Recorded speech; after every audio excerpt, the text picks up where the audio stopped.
Pada kesempatan kali ini, kita akan membahas sebuah buku yang sangat penting bagi mahasiswa keperawatan, perawat, dosen maupun tenaga kesehatan, yaitu buku ajar komunikasi dasar keperawatan karya Sriwiyanti, MKep.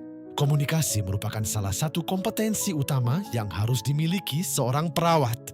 Keberhasilan pelayanan keperawatan tidak hanya ditentukan oleh kemampuan klinis, tetapi juga oleh kemampuan membangun komunikasi yang efektif, empatik dan profesional dengan pasien, keluarga, maupun sesama tenaga kesehatan.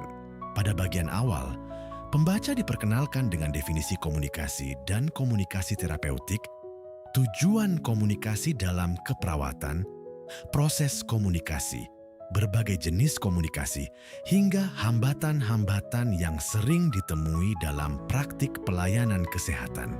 Materi tersebut menjadi landasan penting bagi mahasiswa maupun perawat untuk memahami bagaimana komunikasi dapat memengaruhi kualitas pelayanan kepada pasien. Selanjutnya, buku ini membahas syarat-syarat komunikasi yang efektif. Penulis menjelaskan pentingnya kredibilitas pemberi pesan, isi pesan yang jelas, kesesuaian informasi, pemilihan saluran komunikasi yang tepat, hingga kemampuan memahami karakteristik sasaran komunikasi. Penulis mengajak pembaca memahami pentingnya keberagaman budaya, nilai, keyakinan, serta pendekatan spiritual dalam memberikan pelayanan keperawatan yang humanis dan berpusat pada pasien. Materi mengenai cultural competence menjadi bekal penting bagi perawat dalam menghadapi pasien dengan latar belakang yang beragam. Buku ini juga membahas komunikasi multidisipliner dalam pelayanan kesehatan.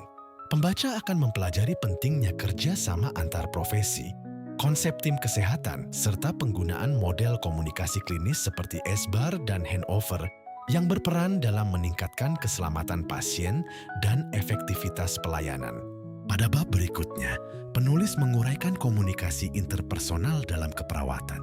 Pembahasan mencakup teknik berkomunikasi dengan anak, orang dewasa, lansia, pasien gangguan jiwa, klien berkebutuhan khusus, hingga komunikasi dengan keluarga dan kelompok. Materi ini sangat aplikatif karena sesuai dengan berbagai kondisi yang dihadapi perawat dalam praktik sehari-hari.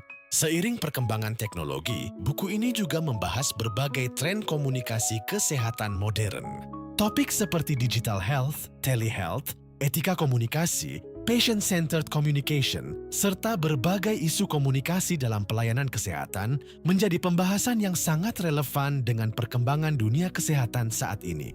Lalu, penulis menjelaskan konsep hubungan terapeutik, tahapan membangun hubungan, unsur-unsur yang harus diperhatikan, hingga berbagai hambatan yang mungkin muncul selama proses komunikasi berlangsung. Secara keseluruhan, buku ajar komunikasi dasar keperawatan merupakan buku yang disusun secara sistematis, mudah dipahami, serta menggabungkan konsep teori dengan penerapan dalam praktik keperawatan.